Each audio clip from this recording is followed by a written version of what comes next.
सभी श्रोताओं को मेरा सादर प्रणाम। आज हम श्री स्वामी तुलसीदास जी रचित श्री रामचरितमानस प्रथम सोपान बालकांड का पाठ करने जा रहे हैं। कल हमने दोहा संख्या 275 का पाठ किया था। आज हम उसके आगे का पाठ प्रारंभ करेंगे। उसके पहले हम इस थोर ग्रंथ के रचयिता श्री स्वामी तुलसीदास जी, गणेश भगवान, माता सरस्वती, प्रभु श्री रामचंद्र, माता सीता एवं समस्त भ्रातागण लक्ष्मण, भरत, शत्रुघ्न एवं परम भक्त श्री हनुमान जी, इन सभी के चरणों में साष्टांग दंडवत करते हैं और इनसे इस पाठ को करने के लिए अनुमति लेते हैं और आशीर्वाद की अभिलाषा धरते हैं। आइए तो चलिए हम श्री रामचरितमानस का आज का पाठ शुरू करते हैं। कल हमने दोहा संख्या 275 तक पाठ किया था, लेकिन आज फिर से हम एक बार दोहा संख्या 275 को दोहराते हैं। हरिओम हरिओम हरिओम हरिओम। दोहा संख्या 275। गादि सुनो कहाँ हृदय हसी, मुनि हरिहरई सूझ रामा। अयमय खांड नौखमय, अजहुन बूझ अबूझ रामा। विश्वामित्र जी ने हृदय में हंसकर कहा, मुनि को हरा हरा ही सूझ रहा है, अर्थात सर्वत्र विजयी होने के कारण ये श्री राम लक्ष्मण को भी साधारण क्षत्रिय ही समझ रहे हैं, किंतु यह लोहमयी केवल फौलाद की बनी हुई खांड यानी कि खांडा खड़ग है, ऊख की यानी रस की खांड नहीं है जो मुंह में लेते ही गल जाए। खेद है, मुनि अब भी बेसमझ बने हुए हैं, इनके प्रभाव को नहीं समझ रहे हैं। कहेहु लखन मुनि सिलू तुम्हारा, को नहीं जान विदित संसारा। माता पिता ही उरी न भय नीके, गूर रिनु रहा सोचू बड़ जी के। लक्ष्मण जी ने कहा, हे मुनि, आपके शील को कौन नहीं जानता, वह संसार भर में प्रसिद्ध है।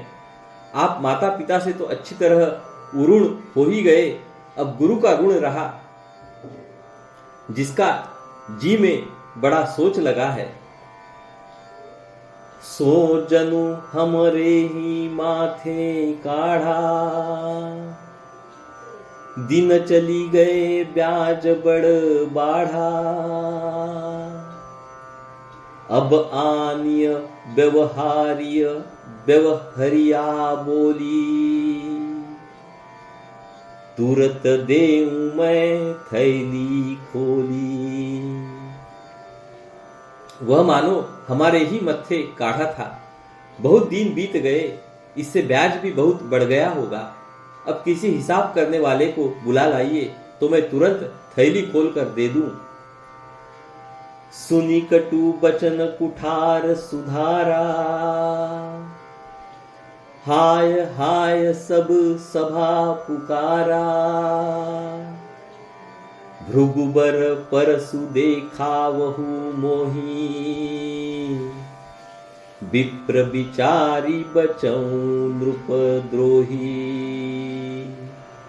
लक्ष्मण जी के कड़ुए वचन सुनकर परशुराम जी ने कुठार संभाला। सारी सभा हाय हाय करके पुकार उठी। लक्ष्मण जी ने कहा, हे भृगु श्रेष्ठ, आप मुझे फरसा दिखा रहे हैं, पर हे राजाओं के शत्रु, मैं ब्राह्मण समझकर बचा रहा हूं, तरह दे रहा हूं। मिले न कबहु सुबटरन गाढ़े, द्विज देवता घरई के बाढ़े। अनुचित कही सब लोग पुकारे, रघुपति सय नहीं लखनु निवारे। आपको कभी रणधीर बलवान वीर नहीं मिले, हे ब्राह्मण देवता, आप घर ही में बड़े हैं। यह सुनकर अनुचित है कहकर सब लोग पुकार उठे। तब श्री रघुनाथ जी ने इशारे से लक्ष्मण जी को रोक दिया। हरिओम। अभी हम यहाँ पे दोहा संख्या 276 का पाठ करने जा रहे हैं। हरिओम। लखन उतर आहुति सरिस, भृगुबर कोपु कृसानु रामा। बढ़त देखि जल सम बचन, बोले रघुकुल भानु रामा। लक्ष्मण जी के उत्तर से जो आहुति के समान थे, परशुराम जी के क्रोध रूपी अग्नि को बढ़ते देखकर रघुकुल के सूर्य श्री रामचंद्र जी जल के समान यानी कि शांत करने वाले वचन बोले। नाथ करहु बालक पर छोहू, सुध दुध मुख करियन कोऊ। जो पै प्रभु प्रभाऊ कछु जाना, तौ की बराबरी करत अयाना। हे नाथ, बालक पर कृपा कीजिए। इस सीधे और दूध मुहे बच्चे पर क्रोध न कीजिए। यदि यह प्रभु का यानी कि आपका कुछ भी प्रभाव जानता, तो क्या यह बेसमझ आपकी बराबरी करता? जौलरी का कछु अचगरी करही, गुर पितु मातु मोद मन भरही। करिय कृपा शिशु सेवक जानी, तुम समशील धीर मुनि ज्ञानी। बालक यदि कुछ चपलता भी करते हैं तो गुरु, पिता और माता मन में आनंद से भर जाते हैं। अतः इसे छोटा बच्चा और सेवक जानकर कृपा कीजिए। आप तो समदर्शी, सुशील, धीर और ज्ञानी मुनि हैं। राम बचन सुनी कछुक जुड़ाने, कही कछु लखनु बहुरी मुस्काने। हसत देखी नख सीख रीस व्यापी, राम तोर भ्राता बड़ पापी। श्री रामचंद्र जी के वचन सुनकर वे कुछ ठंडे पड़े। इतने में लक्ष्मण जी कुछ कहकर फिर मुस्कुरा दिए। उनको हंसते देखकर परशुराम जी के नख से शिखा तक यानी कि सारे शरीर में क्रोध छा गया। उन्होंने कहा, हे राम, तेरा भाई बड़ा पापी है। गौर शरीर श्याम मन माही, काल कूट मुख पय मुख नाही। सहज टेढ़ अनुहरई न तोही, नीचू मिचू सम देखन मोही। यह शरीर से गोरा पर हृदय का बड़ा काला है। यह विषमुख है, दूध मुहा नहीं। स्वभाव से ही टेढ़ा है, तेरा अनुसरण नहीं करता, यानी कि तेरे जैसा शीलवान नहीं है। यह नीच मुझे काल के समान नहीं देखता। अभी हम यहाँ पे दोहा संख्या 277 का पाठ करेंगे। हरिओम। लखन कहेहु हसी सुनहु मुनि, क्रोधु पाप कर मूल रामा। जेहि बस जन अनुचित करही, चरहि विश्व प्रतिकूल रामा। लक्ष्मण जी ने हंसकर कहा, हे मुनि सुनिए, क्रोध पाप का मूल है, जिसके वश में होकर मनुष्य अनुचित कर्म कर बैठते हैं और विश्व भर के प्रतिकूल चलते यानी कि सबका अहित करते हैं। मैं तुम्हार अनुचर मुनि राया, परिहरी कोपु करई अब दाया। टूट टूट चाप नहीं जुरही रिसाने, बैठी है कोई ही पाय पिराने। हे मुनिराज, मैं आपका दास हूं, अब क्रोध त्याग कर दया कीजिए। टूटा हुआ धनुष क्रोध करने से जुड़ नहीं जाएगा। खड़े खड़े पैर दुखने लगे होंगे, बैठ जाइए। जऊं अति प्रिय तऊ करिय उपाई, जोरिय को बड़ गुनी बोलाई। बोलत लख नहीं जनकु डेराही, मष्ट करहु अनुचित भल नाही। यदि धनुष अत्यंत ही प्रिय हो तो कोई उपाय किया जाए और किसी बड़े गुणी यानी कि कारीगर को बुलाकर जुड़वा दिया जाए। लक्ष्मण जी के बोलने से जनक जी डर जाते हैं और कहते हैं, बस चुप रहिए, अनुचित बोलना अच्छा नहीं। थर थर कापहि पूर नर नारी, छोट कुमार खोट बड़ भारी। भृगुपति सुनि सुनि निर्भय बानी,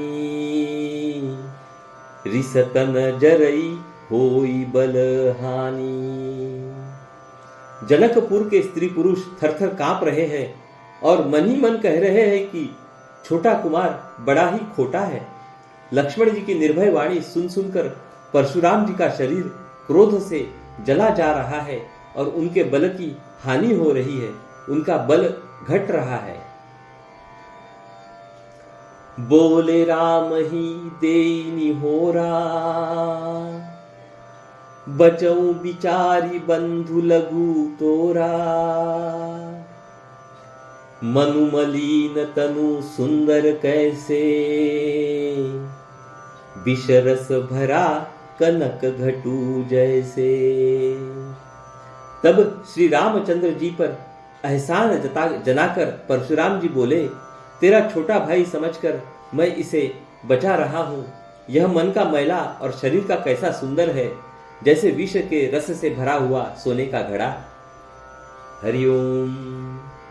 अभी हम यहाँ पे दोहा संख्या 278 का पाठ करेंगे। हरिओम।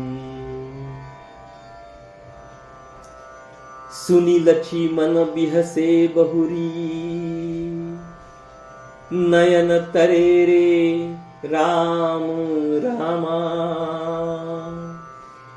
गुर समीप गवने सकुची, परिहर बानी बाम रामा। यह सुनकर लक्ष्मण जी फिर हंसे। तब श्री रामचंद्र जी ने तिरछी नजर से उनकी ओर देखा, जिससे लक्ष्मण जी सकुचाकर विपरीत बोलना छोड़कर गुरु जी के पास चले गए।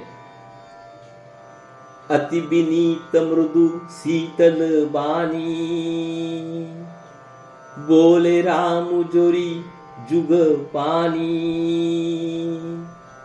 सुनहु नाथ तुम सहज सुजाना, बालक बचनु करिय नहीं काना। श्री रामचंद्र जी दोनों हाथ जोड़कर अत्यंत विनय के साथ कोमल और शीतल वाणी बोले, हे नाथ सुनिए, आप तो स्वभाव से ही सुजान हैं। आप बालक के वचन पर कान न कीजिए, उसे सुना अनसुना कर दीजिए। बररई बालकु एक सुबाहु, इन्हि न संत विदुषहि काऊ। तेहि नाही कछु काज बिगारा, अपराधी मैं नाथ तुम्हारा। बर्रई और बालक का एक स्वभाव है, संतजन इन्हें कभी दोष नहीं लगाते। फिर उसने यानी कि लक्ष्मण ने तो कुछ काम भी नहीं बिगाड़ा है। हे नाथ, आपका अपराधी तो मैं हूं। कृपा कोपु बधु बंधब गोसाई, मो पर करिय दास की नाई। कहिह बेगी जेहि विधि रिस जाई, मुनि नायक सोई करो उपाई। अतः हे स्वामी, कृपा, क्रोध, वध और बंधन जो कुछ करना हो दास की तरह अर्थात दास समझकर मुझ पर कीजिए। जिस प्रकार से शीघ्र आपका क्रोध दूर हो, हे मुनिराज बताइए, मैं वही उपाय करूं।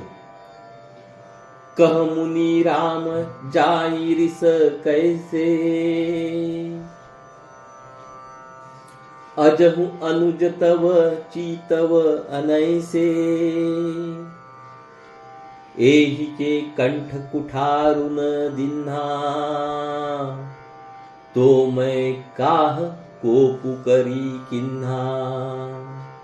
मुनि ने कहा, हे राम, क्रोध कैसे जाए, अब भी तेरा छोटा भाई टेढ़ा ही ताक रहा है। इसकी गर्दन पर मैंने कुठार न चलाया तो क्रोध करके किया ही क्या। अभी हम यहाँ पे दोहा संख्या 279 का पाठ करेंगे। हरिओम। गर्भस्त्रवहि अवनी परवनी, सुनि कुठार गति घोर रामा, परसु अछत देखऊं जियत, बैरी भूप किशोर रामा।